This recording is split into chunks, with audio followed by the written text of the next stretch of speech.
Kawasaki Ninja 125 time. Now, did you know that you can quick shift these bikes even if they don't have a quick shifter? Let me demonstrate. So normally when you'd shift, of course, you'd use the clutch, you'd pull it in, then you'd lift up on the lever, on the gear lever to change gears. But in this instance, I'm going to do it without the clutch. So of course, when you come to a stop, you are going to need a clutch because, you know, otherwise the bike will stall. Watch this. Right, so it's out in first gear, no clutch. Oh, neutral, I found neutral. There's second. This should be a little bit smoother now. Is that fourth? I think so. Fifth.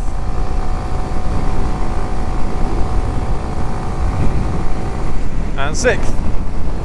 No clutch. So what is it I'm doing there?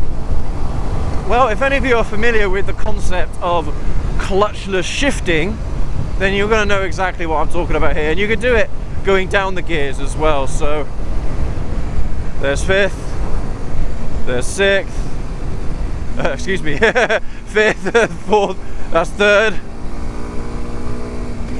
and second. Go back up to third again, and fourth,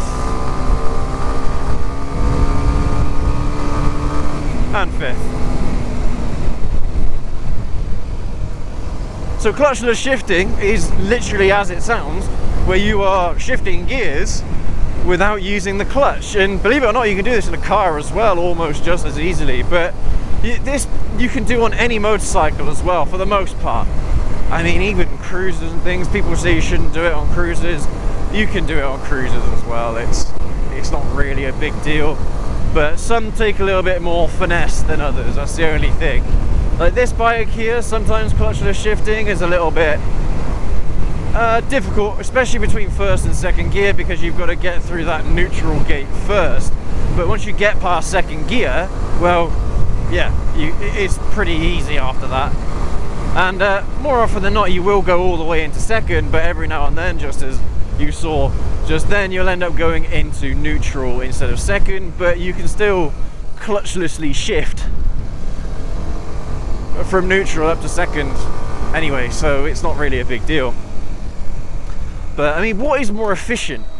To be honest, changing gears using the clutch doesn't take a lot of time, but compared to using a quick shifter, you're saving yourself about half a second in between gear shifts, or at least that's what it feels like. Maybe it's more like quarter of a second, but you are saving yourself a little bit of time. Now, the biggest difference between clutchless shifting and actually having a quick shifter is that quick shifting, you're able to use 100% throttle whilst you are shifting into the next gear, or down a gear, up a gear, whatever the case might be. But with clutchless shifting, you have to come off the throttle entirely before the gears allow you to shift up or down. Now, there is a split moment in time that you get where the gears are totally unloaded, which means that you are able to shift gears without a clutch. Because effectively that's what you're trying to do. That's what the clutch is doing, isn't it? Is that it's allowing you to transmit power from the crankshaft through to the gearbox, and then of course the drive chain.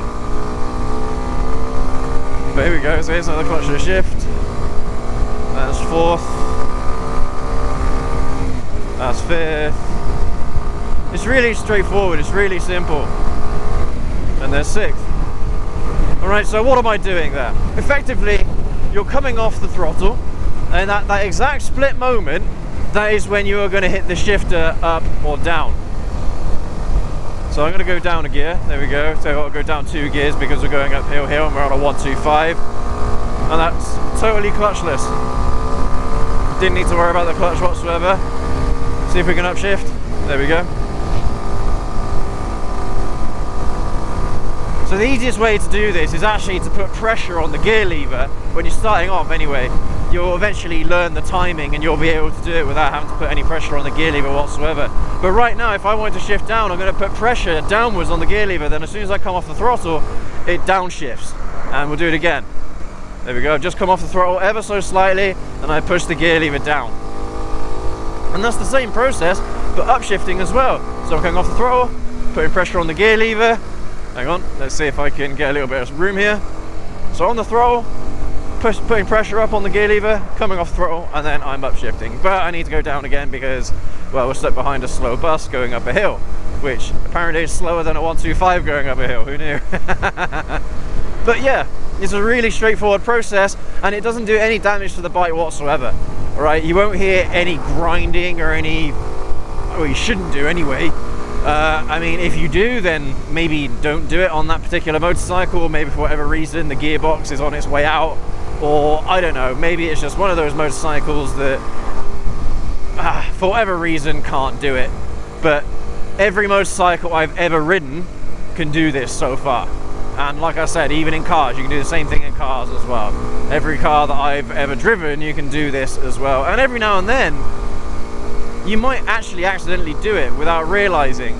You end up like, I don't know, going into a corner, or you may end up going into some kind of stopping situation where you're at a red light or something like that, and you have to go down a gear or go down 2 gears, and you end up actually downshifting without using the clutch. Or you think to yourself, hang on, did I just get the bike out of gear down into another gear without using the clutch? And the answer is probably yes, because it's that simple. The only thing that I will say is that when you're doing this, and if you're going downwards, you're downshifting, is that you can do what's known as over revving the engine. So if you go down too many times, and I don't know, you're in 3rd gear, you're doing 40 or 50 or 60 mile an hour, well outside what 1st gear is capable of, and you actually downshift all the way into 1st gear, well, that's how you over rev the engine, that's how you can get valve float, and that's how you can effectively nuke your motorcycle. So don't do it. In cars it's called money shifting, where you're in 5th and you accidentally drop it into 1st, something like that. Alright, you can do the same thing on motorcycles, but bikes, a lot of the time, they have a much higher headroom for revs anyway, but it is something that you want to keep in mind.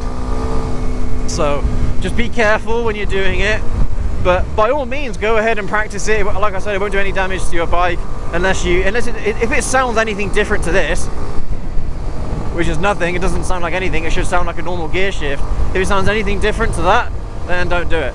And remember that you have a clutch, it's there for a reason. Go ahead and use it. All right, this is just a funny little trick that you can do to get a little bit of a faster time. Let's see if I can do it. We've got a little bit of space here. Here we go. Right, so that's 1st gear, 2nd gear, 3rd gear, 4th gear,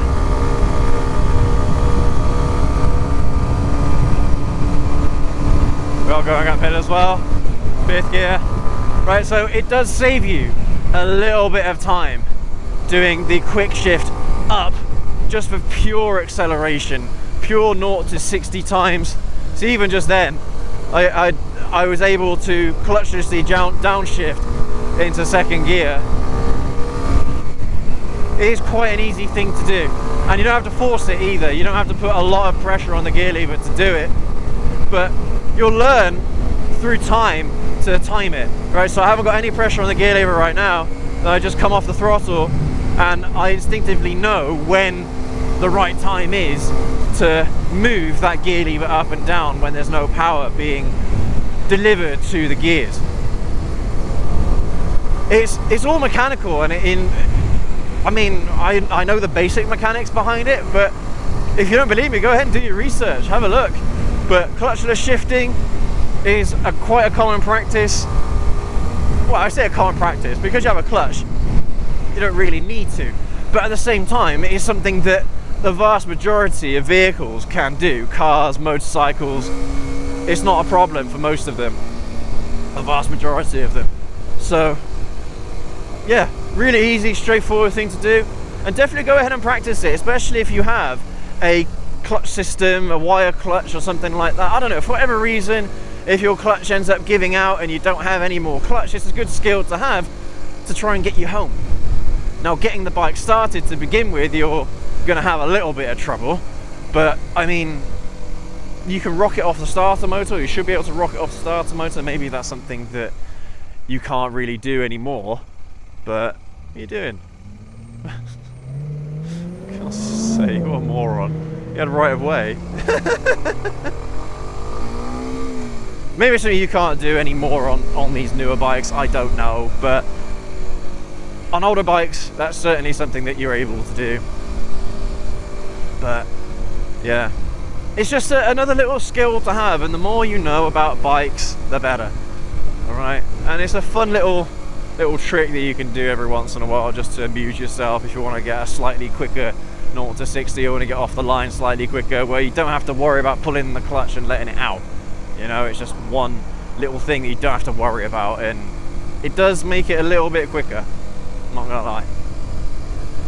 But anyway, everyone, I mean, just a nice short little video here for you. We're going through a 20-mile-an-hour zone now, and there are cameras down here, so it's boring as fuck. But if you have learned something from today's video, then go ahead and leave that like. Let me know what you think down in the comment section below. Is it a technique that you use often, or is it something that is pointless on bikes, even though it can be done? It's pointless. Let me know what you think down in the comment section below. You're always going to need a clutch for getting off the line, but yeah, you know, funnily enough, you don't actually need it when you're on the move. It's just one of those things that is there more for convenience than anything else.